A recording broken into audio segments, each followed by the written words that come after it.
Le foie, un organe essentiel dont on ne parle jamais. On voit ça tout de suite avec mes invités.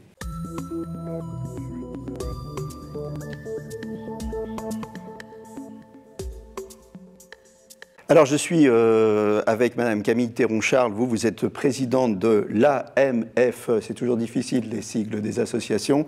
Alors, c'est l'Association des maladies foie enfant. Et vous êtes aussi maman d'une petite fille qui est malade et vous êtes future donneuse vivante pour cette petite fille. Avec moi aussi sur le plateau, le professeur Didier Samuel. Vous êtes gastro-entérologue, vous êtes hépatologue, vous êtes doyen de la faculté de médecine Paris-Sud. Et c'est pas tout, hein, vous avez encore du temps libre. Vous êtes responsable de l'unité d'hépatologie et de réanimation. Vous êtes directeur médical du programme de transplantation hépatique à l'hôpital Paul Brousse. Et vous avez trouvé le temps d'écrire ce bouquin, La crise de foie n'existe pas. Le cœur, le poumon, on voit bien à quoi ça sert. Quand on parle du foie, ça devient beaucoup plus flou. Alors le foie, à quoi ça sert? À tout, c'est une usine, c'est l'usine de l'organisme. Le foie fabrique toutes les protéines, quasiment toutes les protéines de l'organisme. C'est aussi un organe essentiel pour détoxifier l'organisme et notamment tout ce qui vient de l'intestin. Et donc il est pur, il enlève les bactéries. Il régule aussi notre taux de sucre dans le sang, notre taux de lipides également dans le sang. C'est un organe absolument vital, essentiel, qui est en effet mal connu. C'est une usine à la fois de production et d'épuration. Hein, tout à fait. Un peu. Oui. C'est-à-dire quand on passe l'épuration, on pense au rein, mais il y a le foie. Le rein est essentiellement un organe d'épuration, alors que le foie fait les deux. C'est l'organe de synthèse et c'est de très loin le plus grand organe de synthèse de tout, nos hormones, les enzymes, les protéines, les anticorps, tout ce qui est nécessaire à la vie. Le foie, il faut en prendre soin au quotidien. Quand on pense au foie, on pense à l'alcool, mais il n'y a pas que l'alcool, il faut en prendre soin au quotidien. Le foie, c'est un organe qui est très résistant, il résiste à la plupart des agressions aiguës. Par contre, ce qui supporte mal, c'est l'accumulation des choses, et notamment pour l'alcool, c'est la consommation chronique d'alcool pendant des années de façon régulière, journalière, qui fait qu'à la fin, il peut évoluer en effet vers une cirrhose. Mais c'est la même chose pour d'autres agresseurs qui sont la graisse, comme dans la stéatose ou dans ce qu'on appelle la NASH, qui est la stéatohépatite non alcoolique du foie. Ce qu'on appelle le foie gras humain, ou alors la maladie du soda, hein, c'est ça? Tout à fait. Voilà. Donc ça peut aussi abîmer le foie. Et puis il y a aussi d'autres agresseurs qui sont les virus des hépatites par exemple, le virus d'hépatite B, le virus d'hépatite C, et c'est dans tous les cas des affections chroniques, c'est-à-dire qui durent sur 10, 20, 30 ans, qui progressivement abîment le foie. C'est cet aspect chronique, l'accumulation, c'est ça qui est vraiment destructeur pour le foie, l'accumulation.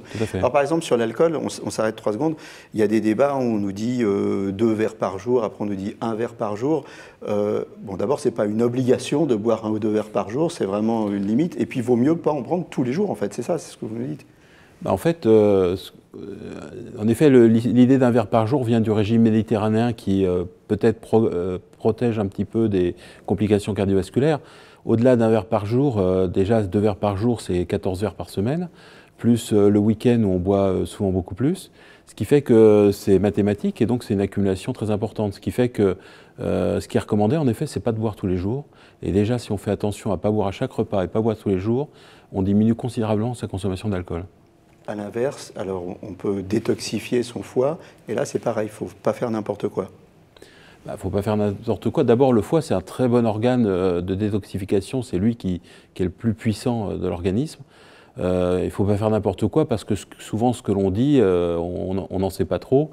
Les cures de jeûne, les cures d'amaigrissement très, très, très profondes sont parfois aussi délétères parce que quand on perd 15 kilos ou 20 kilos en 3 mois, très souvent on les récupère aussitôt en encore moins de temps et l'accumulation des graisses qui se fait à ce moment-là de façon non régulière, non homogène, elle peut se accumuler au niveau du foie et l'agresser.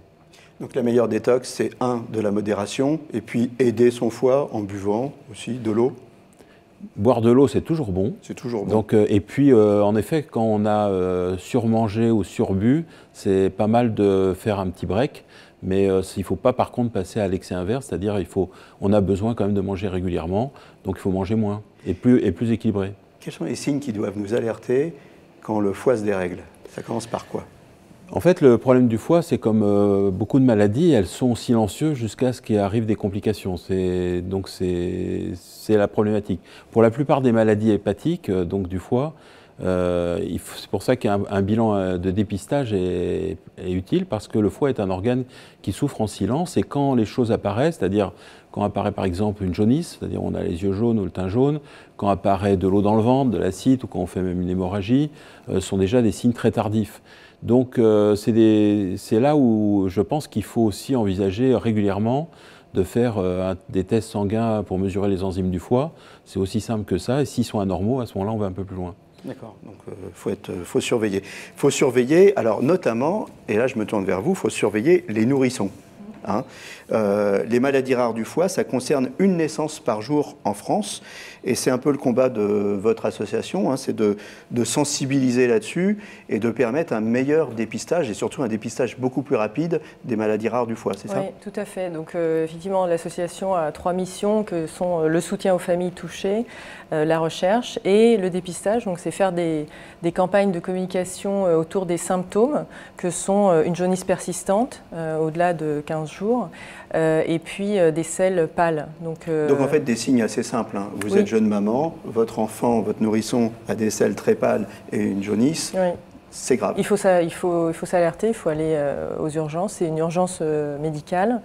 On a fait une campagne qui s'appelle l'alerte jaune, donc où on met les couleurs de sel normales, les couleurs de sel anormales, et si ça fait partie de ces couleurs pâles, il faut aller... Il y a un nuancier, exactement. Alors c'est www.alertejaune.com. On rappellera les sites à la fin de l'émission. Exactement, parce qu'en général, les enfants... Il faut intervenir très vite, voilà. Ça réduit le taux de mortalité, ça augmente les chances des enfants. Hein. Voilà, c'est ça. Oui, il y a 2 pièges. Le piège, c'est qu'il peut y avoir des jaunisses à la naissance qui n'ont rien à voir, et donc ce qui doit alerter, c'est quand ça persiste.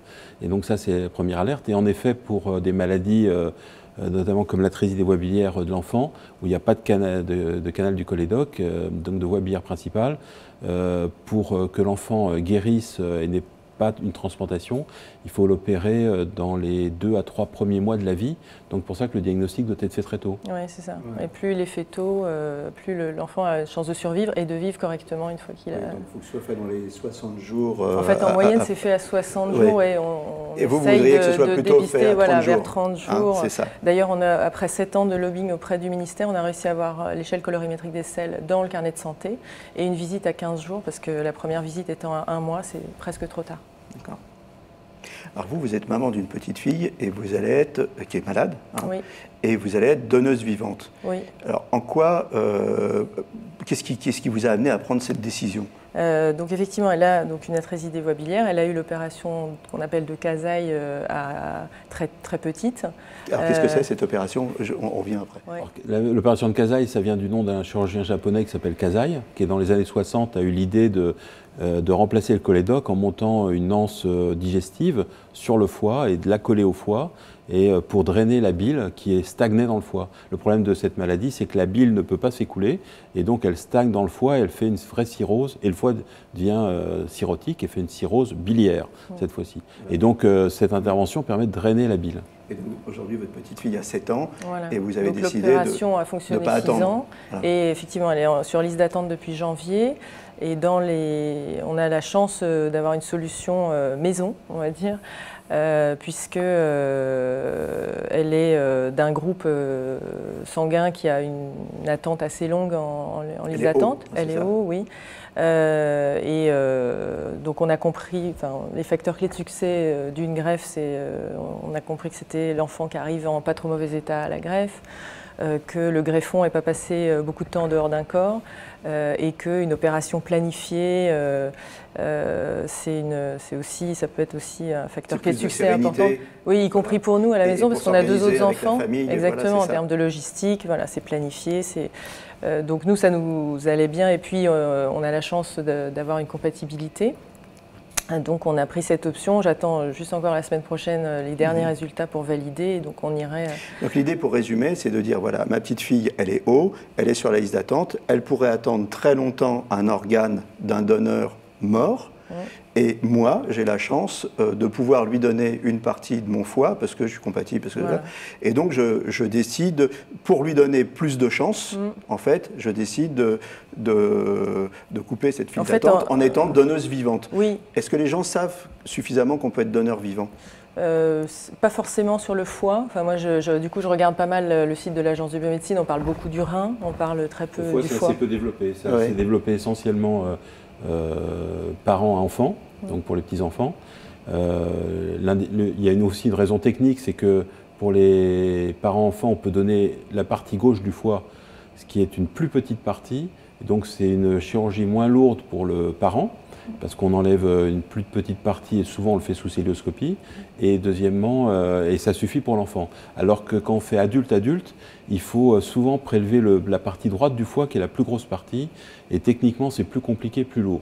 Ce qui fait qu'en France, le don familial vivant est assez peu développé, même s'il y en a quand même à peu près une quinzaine de cas par an en France. Mais par contre, il y a des pays où il n'y a que ça. Au Japon, en Corée, c'est plus de 1000 transplantations de Au niveau des greffes, on connaît bien la greffe du rein. On parle moins souvent des greffes de foie. Ça marche bien? Les taux sont bons? À la greffe du foie, ça s'est considérablement développé. Maintenant, il y a 1300 greffes du foie qui sont faites par an. Et il y a des taux de survie qui sont actuellement aux alentours de 94% à 1 an et de plus de 85% à 5 ans. Ça marche vraiment très bien. Alors moi, ce qui m'a épaté en préparant l'émission, c'est que vous êtes dans le positif, hein, vous n'êtes pas dans le pathos. Hein. Vous avez analysé tout ça et vous y allez.